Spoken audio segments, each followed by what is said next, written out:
الحمد لله الحمد لله نحمده ونستعينه ونستغفره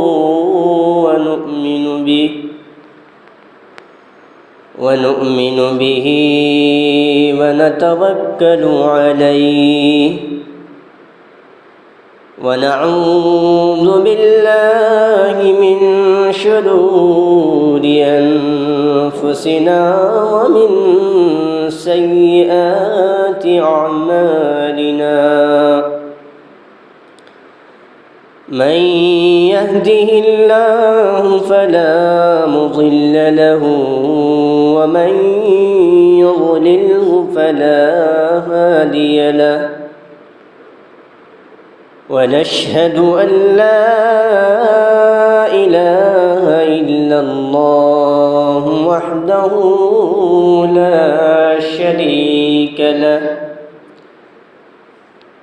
ونشهد أن سيدنا ونبينا ومولانا محمدا عبده ورسوله صلى الله عليه وعلى آله وأصحابه وأتباعه وأزواجه وذرياته وأهل بيته أجمعين. أما بعد فقد قال الله تبارك وتعالى في القرآن المجيد والفرقان الحميد: أعوذ بالله من الشيطان الرجيم. بسم الله الرحمن الرحيم.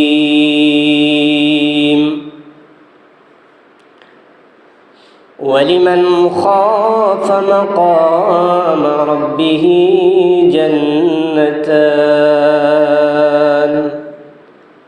صدق الله العظيم.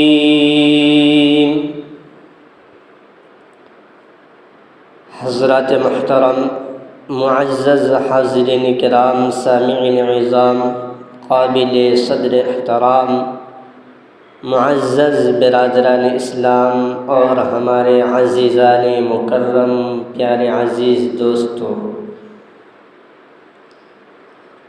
اللہ تبارک و تعالی کا عظیم احسان ہوا، کرم ہوا، فضل ہوا کہ اللہ رب العزت نے ہم تمام کو انتخاب فرما کر اپنے مقدس گھر میں حاضری کا موقع نصیب فرمایا۔ سب سے پہلے اللہ تبارک و تعالی نے ہمیں انتخاب فرمایا اور پھر ہمارے گناہوں پر پردہ پوشی فرماتے ہوئے اپنے مقدس گھر میں ایک جگہ جمع ہو کر بجماعت نماز جمعہ ادا کرنے کی توفیق عطا فرمائی۔ میرے بھائی بزرگ دوستو، حمد و صلات کے بعد میں نے قرآن کریم کی ایک آیت تلاوت کی: وَلِمَنْ خَافَ مَقَامَ رَبِّهِ جَنَّتَانِ۔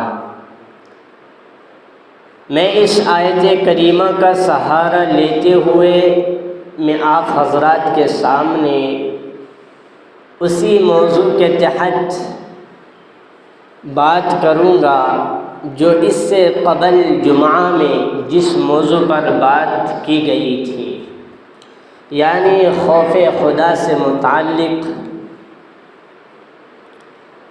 اس لیے میرے محترم کہ اس سے پہلے جمعہ میں جو میں نے باتیں عرض کی تھی اس میں سے کچھ باتیں باقی رہ گئی تھی، اور میں نے یوں کہا تھا کہ اگر اللہ تبارک و تعالی نے حیات میں رکھا تو پھر انشاءاللہ اس سے متعلق بات عرض کی جائے گی۔ اللہ تبارک و تعالی کا ہم پر بڑا فضل ہوا کہ اللہ رب العزت نے ہمیں حیات میں رکھتے ہوئے پھر سے آپ حضرات کے مابین لب کشائی کا موقع نصیب فرمایا۔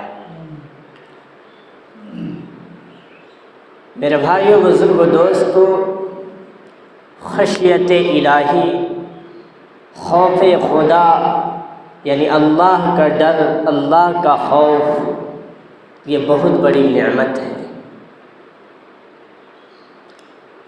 جس انسان کو یہ نعمت حاصل ہو جائے تو پھر وہ انسان ایک بہترین زندگی گزارنے والا ہو جاتا ہے۔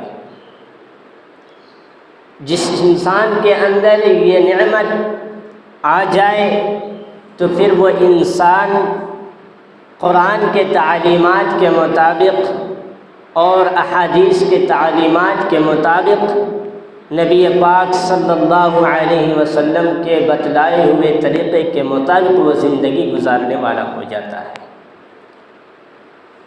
میرے بھائیوں، میں اس سے پہلے کہ میں آپ کو یہ بات عرض کر دوں، جیسا کہ ہر کوئی شخص اس سے واقف ہے کہ آج ملک ہندوستان کے اندر جو حالات ہیں، یہ حالات کسی سے چھپا ہوا نہیں ہے، ہر کسی کو معلوم ہے۔ آج ملک ہندوستان کے جو حالات ہیں اتنے ناساز ہو چکے ہیں۔ میرے بھائیوں، بزرگ دوستو، اس حالات میں ہمیں کیا کرنا چاہیے؟ ہمیں کس طرف رجوع کرنا چاہیے؟ ایسے حالات میں جس وقت لوگوں کو ظلم پر ابھارا جا رہا ہو، ظلم کیا جا رہا ہو، گھروں کو منہدم کر دیا جا رہا ہو، کسی کو یتیم بنا دیا جا رہا ہو، کسی کو بیوہ بنا دیا جا رہا ہو، کسی پر ناحق ظلم کیا جا رہا ہو، کسی کو کوئی قصور نہیں ہے پھر بھی اس کو شہید کر دیا جا رہا ہے، ایسے حالات آ چکے ہیں۔ میرے بھائیوں، ایک ورثۃ الانبیاء جو نبی کے وارث ہیں، اسے بھی بغیر قصور کے قتل کر دیا گیا، شہید کر دیا گیا۔ کیا ان کا قصور تھا؟ شاید کہ اس شر پسندوں کو یہ بات، یہ واقعہ ان کے کانوں سے نہیں گزری، شاید کہ وہ ظالم جو ظلم کر رہے ہیں، دنیا میں فساد مچا رہے ہیں، شاید کہ ان کو یہ بات معلوم نہیں کہ آج جس انبیاء کے وارث کو شہید کیا جا رہا ہے، ان کو شہید کرنے پر اور ایک ادنا سا مسلمانوں کو شہید کرنے پر اس کا انجام کیا ہوگا۔ میرے بھائیوں، آپ کو معلوم ہوگا کہ امام احمد بن حنبل رحمۃ اللہ علیہ کو جب خلق قرآن کا مسئلہ آیا تھا تو امام احمد بن حنبل رحمۃ اللہ علیہ کو گرفتار کر لیا گیا، اور گرفتاری کرنے کے بعد ان کو جیل خانے میں بند کر دیا گیا، ان پر ظلم کیا گیا، ان کو ستایا گیا، ان کو مارا گیا۔ یہ امام احمد بن حنبل رحمۃ اللہ علیہ، یہ اللہ کے نیک بندے اور برگزیدہ بندے تھے۔ ہاں، یہ ورثۃ الانبیاء میں سے ایک انبیاء کے وارث تھے، ان پر ظلم کیا گیا۔ جب ان کو ستایا جا رہا تھا تو یہی امام احمد بن حنبل رحمۃ اللہ علیہ اللہ تبارک و تعالیٰ کے طرف رجوع ہوتے ہیں اور اللہ کے سامنے ہاتھ اٹھا کر یہ دریافت کرتے ہیں اور گڑ گڑاتے ہیں کہ اے میرے رب، اے میرے پروردگار عالم، آج آپ کے دوستوں پر ہاتھ اٹھایا جا رہا ہے، آج آپ کے نیک بندے پر ظلم کیا جا رہا ہے، انہوں نے یہ دعا کی، بد دعا نہیں کیے، بلکہ انہوں نے یہ دعا کی کہ اے میرے رب، جو مجھ پر ظلم کر رہا ہے اس ظالم کے حق میں اگر ہدایت ہے، اگر اس کے حق میں ایمان سے سرفراز ہونا ہے تو پھر اسے آپ ایمان سے سرفراز فرما دے، اسے ہدایت دے دے، اور اگر اس کے حق میں ہدایت نہیں ہے اور آپ یہ پسند نہیں کرتے ہیں کہ وہ ایمان کے اندر داخل ہو جائے اور پھر وہ کسی پر ظلم نہ کرے، کسی کو نہ ستائے، تو پھر میرے محترم اللہ تبارک و تعالی الیس اللہ باحکم الحاکمین ہے، بہترین فیصلہ کرنے والے ہیں۔ انہوں نے دعا کی کہ اللہ اگر اس کے حق میں ہدایت ہے تو ہدایت دے دے، ورنہ صفِ ہستی سے مٹا دے۔ یہ دعا کرنا تھا کہ اللہ رب العزت نے اس ظالم کو ہمیشہ کے لیے نیند سلا دیا اور ہمیشہ ہمیشہ کے لیے ختم ہو گیا۔ ایک انبیاء کے اوپر ظلم کیا گیا، انہوں نے ہاتھ اٹھا کر اللہ کے سامنے گڑ گڑائے، اللہ اکبر، اللہ نے فیصلہ کر کر دکھا دیا۔ الیس اللہ باحکم الحاکمین، کیا پروردگار عالم بہترین فیصلہ کرنے والا نہیں ہے؟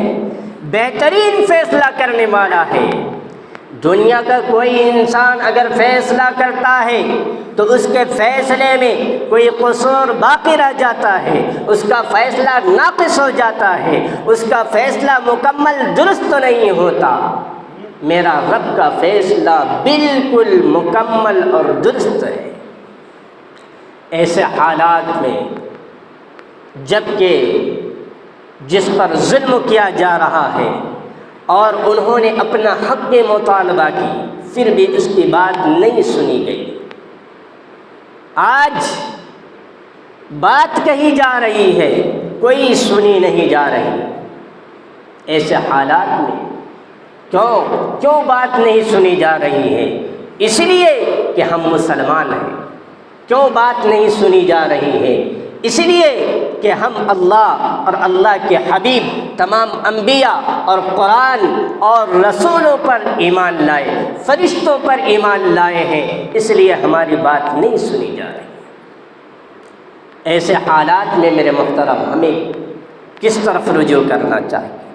ایسے حالات میں ہمیں اللہ کے طرف رجوع ہونا چاہیے اور اللہ کے دربار میں حاضر ہو کر اللہ کے سامنے ہاتھ پھیلائے اور اللہ سے مدد طلب کرے۔ اللہ تبارک و تعالی ناصر ہے، اللہ تبارک و تعالی بہترین مدد کرنے والے ہیں۔ اللہ کی مدد ضرور آئے گی۔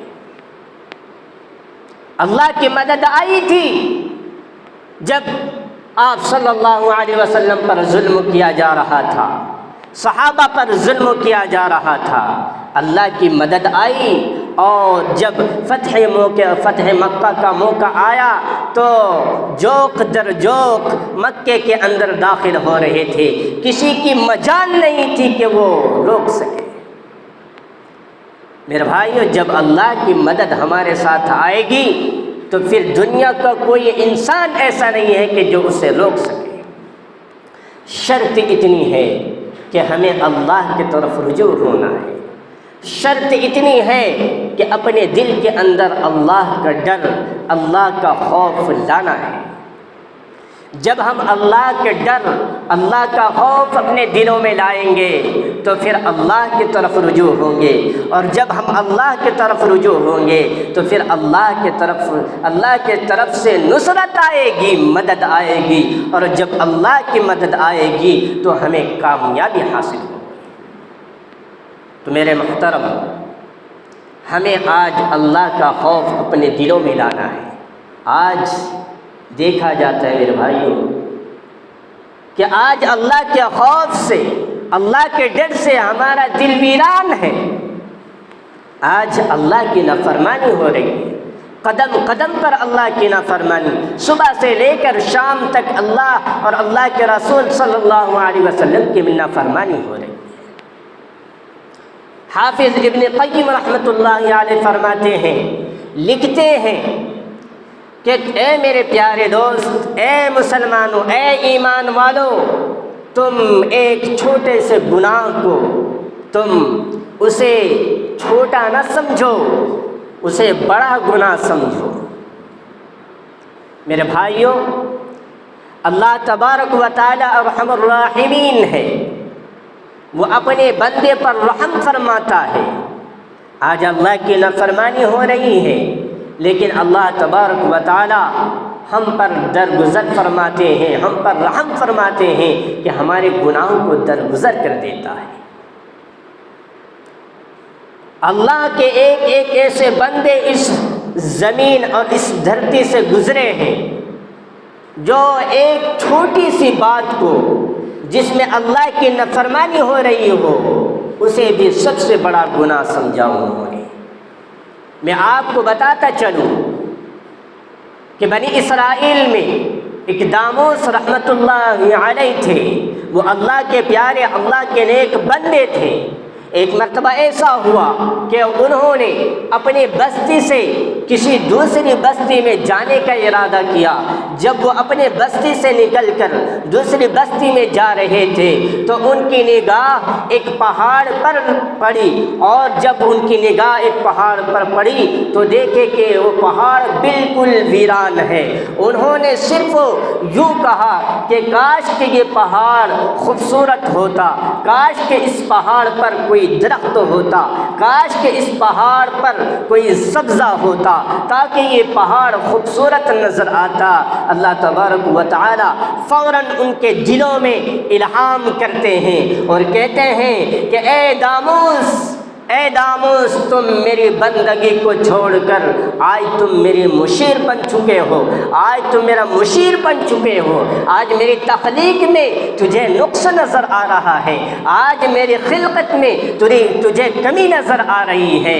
اللہ اکبر! یہ الہام کرنا تھا کہ داموس رحمت اللہ علیہ کے دل میں اللہ کا خوف آیا، اللہ کا ڈر آیا، اور وہ گھبرا اٹھے اور کہنے لگے کہ اے میرے پروردگار، ہم نے کیا کر دیا، ہم نے کیا کہہ دیا۔ اللہ اکبر! یہ داموس رحمت اللہ علیہ جب ڈرتے ہیں، خوف کھاتے ہیں، تو اسی وقت یہ نیت کر لیتے ہیں کہ جب تک اللہ تبارک و تعالی ہماری اس نافرمانی کو درگزر نہیں کر دیتے تب تک میں سزا میں گرفتار رہوں گا، اپنے اوپر میں سزا کو مقرر کرتا ہوں۔ اور وہ سزا مقرر یہ کیے کہ وہ کہنے لگے کہ جب تک اللہ تبارک و تعالی ہماری نافرمانی کو معاف نہیں کرتا تب تک نہ میں کھاؤں گا اور نہ پیوں گا، ہمیشہ روزہ رکھوں گا۔ یہ انہوں نے سزا مقرر کر لیا۔ مولانا اشرف علی تھانوی رحمۃ اللہ علیہ لکھتے ہیں کہ جب کسی بندے سے گناہ سرزد ہو جائے تو پھر اسے چاہیے کہ وہ اپنے اوپر ایسے سزا کو مقرر کر لے کہ اسے ایک بھاری پن محسوس ہو، اسے ایک بوجھ محسوس ہو۔ مثلا اگر گناہ ہو جائے تو وہ یہ کہہ دے کہ میں 10 رکعت نمازیں پڑھوں گا، 100 رکعت نمازیں پڑھوں گا، انشاءاللہ اللہ تبارک و تعالی اس کے گناہ کو معاف فرما دیں گے۔ اور ایسے حالات میں جب گناہ ہو جائے تو اپنے اوپر سزا مقرر کرنا یہ جائز ہے، یہ درست ہے۔ یہ داموس رحمۃ اللہ علیہ نے کیا۔ چنانچہ جب داموس رحمۃ اللہ علیہ اس بستی میں پہنچے جس بستی میں جانے کا ارادہ کیا انہوں نے، جب اس بستی میں پہنچے ہیں تو دیکھتے ہیں کہ بستی کے اندر ایک مجلس منعقد کی گئی ہے، اور وہاں پہ ان کے محبین تھے، ان کے چاہنے والے تھے۔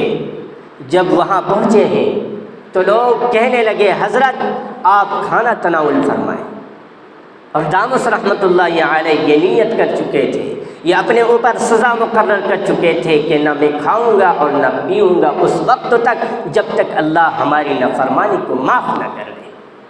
جب وہ لوگ کہنے لگے تو داموس رحمۃ اللہ علیہ کہہ رہے ہیں کہ میں نہیں کھا سکتا، میں نہیں کھا سکتا۔ چنانچہ بڑا اصرار کرنے کے بعد ان محبین میں سے ایک شخص نے کہا کہ حضرت آخر بات کیا ہے؟ جب آپ اس بستی سے گزرتے تھے تو آپ ہمارے ساتھ بیٹھ کر کھانا تناول کرتے تھے، کھانا کھاتے تھے اور دیگر چیزوں میں شامل ہوتے تھے، لیکن آج کیا بات ہے کہ آپ اصرار کرنے کے بعد بھی آپ اس بات پر آمادہ نہیں ہو رہے ہیں، آپ انکار کر رہے ہیں، آخر بات کیا ہے؟ وہ کہتے ہیں کہ یعنی انہوں نے اپنے تمام واقعات کو انہوں نے رکھا، تو ان محبین میں سے ایک نے کہا کہ یہ کوئی بڑی بات نہیں ہے، یہ تو ایک ادنا سا بات ہے، اور یہ چھوٹی سی نافرمانی ہے، یہ کوئی بڑی نافرمانی نہیں ہے۔ اتنا کہنا تھا کہ اللہ تبارک و تعالیٰ نے داموس رحمۃ اللہ علیہ کے دل میں الہام ڈالا، الہام کیا اور کہا کہ اے داموس، اے میرے پیارے، اس بستی سے فوراً نکل جاؤ۔ حضرت داموس رحمۃ اللہ علیہ کا بستی سے نکلنا تھا کہ اللہ تبارک و تعالیٰ نے اس بستی کو اٹھایا اور زمین پر پٹک دیا اور کہا اللہ تبارک و تعالیٰ نے تم میرے سزا کو بھگتنا چاہتے ہو۔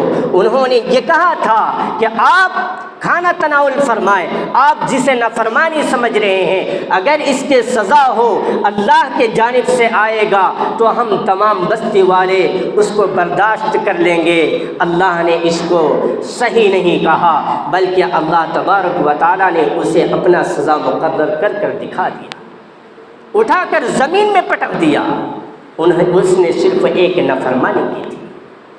میرے بھائیوں، اللہ کی ایک چھوٹی سی نافرمانی چھوٹا نہیں ہے، بڑی نافرمانی ہے میرے بھائی۔ اس لیے اللہ کی نافرمانی سے بچیں، اللہ سے خوف کھائے، اللہ کا خوف اپنے دلوں میں لائے، اللہ کا ڈر اپنے دلوں میں لائے۔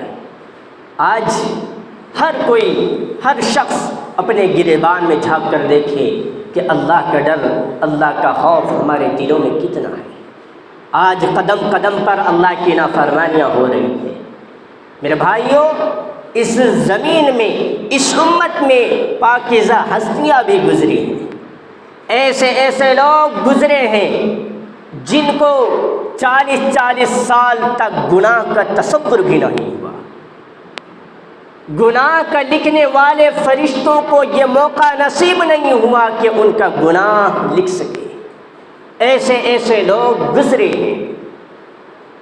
میرے بھائیوں، وہ لوگ مکروہات شرعیہ کو مکروہات طبیعیہ سمجھتے تھے، ان کے لیے مکروہات طبیعیہ بن چکا تھا۔ شریعت جس چیز کو مکروہ کہتی ہے اگر استعمال کر لیا جائے تو کوئی حرج نہیں ہے، جائز ہے، لیکن اس کے اندر کراہیت آ جاتی ہے۔ لیکن انہوں نے کراہیت کو بھی برداشت نہیں کیا، کراہیت کو انہوں نے اپنے آپ کو حرام سمجھا تھا، اور جب انہوں نے حرام سمجھا، کراہیت کو کراہیت نہیں بلکہ حرام سمجھا، تو وہ گناہ کے قریب تک نہیں گئے۔ حال یہ ہوا کہ میرے محترم، وہ پاکیزہ زندگی گزار کر دنیا سے رخصت ہو گئے۔ کیوں؟ اس لیے کہ وہ اللہ کی عظمت کو سمجھتے تھے، اللہ کا مقام و مرتبہ کیا ہے اسے سمجھتے تھے، رب کیا ہے وہ سمجھتے تھے، اللہ کا ڈر، اللہ کا خوف ان کے دلوں میں تھا۔ آج ہمارے دلوں میں اللہ کا خوف نہیں ہے۔ آج ہم اعلانیہ طور پر گناہ کر رہے ہیں۔ کیا اللہ تبارک و تعالیٰ نے ہم پر 5 وقتوں کی نماز فرض نہیں کیا؟ آج ہم کھلے عام نماز کی جو پابندی تھی ہم سے ہٹ گیا، اور آپ جانتے ہیں کہ اللہ کے حبیب نے فرمایا قرۃ عینی فی الصلاۃ، کہ نماز کے اندر میری آنکھوں کی ٹھنڈک ہے، اور جس نے نماز کو جان بوجھ کر چھوڑا اس نے کفر والا عمل کیا۔ آج میرے محترم، ہر دور میں، ہر مذہب میں زنا کو سب سے بڑا گناہ سمجھا گیا ہے، اور سمجھا جاتا ہے اور سمجھا جاتا رہے گا۔ لیکن میں آپ کو بتا دوں کہ جسے ہم سب سے بڑا گناہ سمجھ رہے ہیں، اس سے کہیں زیادہ بڑا گناہ جان بوجھ کر نماز کو چھوڑ دینا ہے۔ جبریل علیہ السلام آئے حضرت موسیٰ علیہ السلام کے پاس، ایک عورت آئی موسیٰ علیہ السلام کے پاس، حضرت اللہ کے نبی ہم سے گناہ سرزد ہو گیا۔ موسیٰ علیہ السلام کہہ رہے ہیں کون سا گناہ ہوا؟ بڑا اصرار کرنے کے بعد وہ عورت کہتی ہے کہ اللہ کے نبی ہم سے زنا ہو چکا ہے، حضرت موسیٰ علیہ السلام جلیل القدر پیغمبر تھے، غصہ ہو گئے اور انہوں نے اس عورت کو اپنے دربار سے ہٹا دیا اور کہہ دیا کہ تم میرے دربار سے ہٹ جاؤ، تم نے سب سے بڑا گناہ کیا ہے۔ فوراً جبرائیل علیہ السلام آتے ہیں اور کہتے ہیں کہ اللہ کے نبی، آپ کو معلوم بھی ہے کہ زنا سے سب سے بڑا گناہ کیا ہے؟ فرمایا کہ زنا سے بھی سب سے بڑا گناہ جو شخص جان بوجھ کر نماز کو چھوڑ دیتا ہے۔ آج کتنے لوگ ایسے ہیں کہ جان بوجھ کر نماز کو چھوڑ رہے ہیں۔ کیوں؟ اس لیے کہ ان کے دل میں اللہ کا خوف نہیں ہے، اللہ کا ڈر نہیں ہے۔ آج گھروں میں بیٹھے ہوئے ہیں، اذان ہو رہی ہے، مؤذن فلاح اور کامیابی کی ندا دے رہا ہے، حی علی الصلاۃ حی علی الفلاح، آ جاؤ کامیابی کی طرف، لیکن آج ہمارے کان میں جو بھی نہیں رہتا، آج ہم مسجدوں کے طرف دوڑ نہیں لگاتے۔ چھوڑ دے آپس کے اختلاف اور چھوڑ دے آپس کے مسئلے اور چھوڑ دیا جائے آپس کے دشمنیاں اور مسجدوں کے طرف دوڑ لگائیں۔ چھوڑ دے آپس کی باتیں اور مسجدوں کے طرف دوڑ لگائیں۔ چھوڑ دے آپس کے اختلافات اور آپس میں جو باتیں ہوتی ہے اسے درگزر کر دے اور صرف اللہ کے خوف سے، اللہ کے ڈر سے مسجدوں کے طرف دوڑ لگائے، مسجدوں کو آباد کرے اور نماز کی پابندی کرے۔ میرے محترم، آج حالات یہ ہیں، فجر کا وقت ہے، لوگ میٹھی نیند میں سوئے ہوئے ہیں۔ میرے بھائیوں، میں کہنا یہ چاہتا ہوں کہ جس رب نے تجھے میٹھی نیند، وہی رب ہم سے میٹھی نیند کی قربانی چاہتا ہے۔ آج ہم میٹھی نیند کی قربانی دینے کو تیار نہیں۔ میرے بھائیوں، آپ ان سے ذرا پوچھیں، جسے نیند نہیں آتی وہ طرح طرح کے گولیاں کھا رہی ہیں تاکہ اسے نیند آ جائے، لیکن اللہ کا شکر ہے کہ اللہ ہمیں میٹھی نیند سلا رہا ہے، اور پھر وہی رب جس نے ہمیں میٹھی نیند دیا ہے وہی رب ہمیں میٹھی نیند کے مطالبہ کرتا ہے، لیکن آج ہم میٹھی نیند کی قربانی دینا نہیں چاہتے۔ معاف کرنا میرے بھائیوں، آج ہم میٹھی نیند کی قربانی نہیں دے سکتے تو پھر ایسے شخص پر کیا توقع کی جا سکتی ہے، کیسے بھروسہ کیا جا سکتا ہے کہ وہ شخص اپنے دین کی حفاظت کر سکے؟ جب اللہ کی طرف سے یہ اعلان آ جائے کہ تم اپنی ماں اور بہنوں کی عزت و آبرو کی حفاظت کرو، تو پھر وہ شخص سے کیسے توقع کیا جا سکتا ہے کہ وہ اپنے دین کی حفاظت کرے گا یا پھر اپنی ماں و بہنوں کی عزت و آبرو کی حفاظت کر سکتا ہے؟ ایسے لوگوں سے کوئی توقع نہیں کیا جا سکتا۔ جو شخص اللہ کے خوف اور اللہ کا ڈر نہ رکھتا ہو اور اللہ کے لیے مسجدوں کی طرف دوڑ لگا کر اللہ کے حکم کے مطابق نماز کی پابندی نہ کرتا ہو، تو پھر ایسے شخص سے کوئی توقع نہیں کی جا سکتی۔ میرے بھائیوں، اللہ کا ڈر اپنے دلوں میں لائے، اللہ کا خوف اپنے دلوں میں لائے اور گناہ سے بچ جائے۔ آج کاروبار ہے، کاروبار میں دھوکہ دہی ہو رہا ہے، یہ گناہ نہیں تو اور کیا ہے؟ ایک دوسرے کو غلط رہنمائی کیا جا رہا ہے۔ آج غلط رہنمائی کرتے ہیں اور پھر اسے اپنی ہوشیاری سمجھتے ہیں اور پھر یوں کہتے ہیں تم نہیں جانتے، ارے تم کیا کہو گے، میرے پاس پہنچا دو، میرے پاس بھیج دو، ہم اسے بتا دیں گے کس طرح اسے بہکایا جاتا ہے اور کس طرح دھوکہ دیا جاتا ہے۔ دھوکہ دینے کو بھی آج ہوشیاری سمجھا جا رہا ہے۔ میرے بھائیوں، جسے ہم ہوشیاری سمجھ رہے ہیں وہ اللہ کی نافرمانی ہے، یہ گناہ ہے۔ آج اس سے بچ جائیں اور اللہ کی طرف دوڑ لگائیں۔ آج جو حالات ہے یہ ہمارے اعمال کے خراب ہونے کی وجہ سے ہے۔ آج اپنے اعمال کو درست کریں اور اللہ کا خوف، اللہ کا ڈر اپنے اندر لائیں۔ اللہ کا خوف ہمارے دلوں میں کیسے آئے گا؟ کیا طریقہ ہے ان کا؟ میرے بھائیوں، دنیا کا کوئی بھی پولیس انسان کو گناہ سے نہیں روک سکتی۔ ایک انسان دوسرا انسان گناہ کر رہا ہے تو پھر وہ بھی نہیں روک سکتا۔ میں آپ کو بتا دوں کہ ایمان کے 3 درجے ہیں۔ ایمان کا پہلا درجہ یہ ہے کہ انسان کے اندر طاقت ہے تو وہ دیکھے جب کوئی گناہ کر رہا ہے اللہ کے رسول کی نافرمانی کر رہا ہے، قرآن اور احادیث کے ہٹ کر زندگی گزار رہا ہے، اور اس کے اندر اتنا طاقت ہے کہ وہ اپنے ہاتھوں سے روک دے اور کہہ دے کہ تم اس سے باز آ جاؤ، یہ اللہ کی نافرمانی ہے، یہ گناہ ہے، تو وہ سب سے بڑا ولی ہوگا۔ ایمان کا پہلا درجہ ہے۔ دوسرا درجہ یہ ہے کہ وہ زبان سے روک لے، اگر اس کے اندر یہ بھی صلاحیت باقی ہے کہ وہ اپنے زبان کے ذریعے اس شخص کو روک دے گا جو گناہ میں مبتلا ہے، اگر رک جائے تو بہتر ہے، یہ ایمان کا دوسرا درجہ ہے۔ اگر یہ بھی طاقت نہیں ہے تو ایک زمانہ آئے گا کہ کم از کم دل میں یہ برا سمجھے کہ فلاں شخص یہ غلط کر رہا ہے۔ اگر یہ بھی سمجھنے والا ہوگا تو اللہ کے حبیب نے فرمایا یہ سب سے بڑا ولی ہوگا۔ تو یہ الگ بات ہے، حالات یہ آ چکے ہیں کہ کوئی بھی شخص آواز نہیں اٹھا سکتا کہ یہ غلط کر رہا ہے۔ لیکن میرے بھائیوں، اس گناہ سے ڈرنے اور خوف کھانے کا طریقہ یہ ہے، علماء لکھتے ہیں کہ اس کے اندر یہ ہونا چاہیے، خشیت الہی پیدا ہونا چاہیے کہ وہ گناہ سے رک جائے۔ اللہ کا خوف، اللہ کا ڈر ایک عظیم نعمت ہے کہ جس انسان کے اندر آ جائے تو پھر ایک انسان جو 10 آدمیوں کے درمیان وہ گناہ کرنے کا صلاحیت رکھتا ہے اور وہ گناہ کرنے کا عادی ہے، وہی شخص کے اندر اللہ کا ڈر، اللہ کا خوف آ جائے تو پھر وہ انسان اندھیری کوٹھری میں بھی گناہ کرنے کا صلاحیت نہیں رکھ سکتا۔ وہ گناہ کرنے سے باز آ جائے گا جب اس کے اندر اللہ کا خوف، اللہ کا ڈر آئے گا۔ تو اللہ کا خوف، اللہ کا ڈر جس کے اندر ہے تو اس کے اندر اتنا طاقت ہے کہ وہ گناہ کا طرف رجوع نہیں کر سکتا۔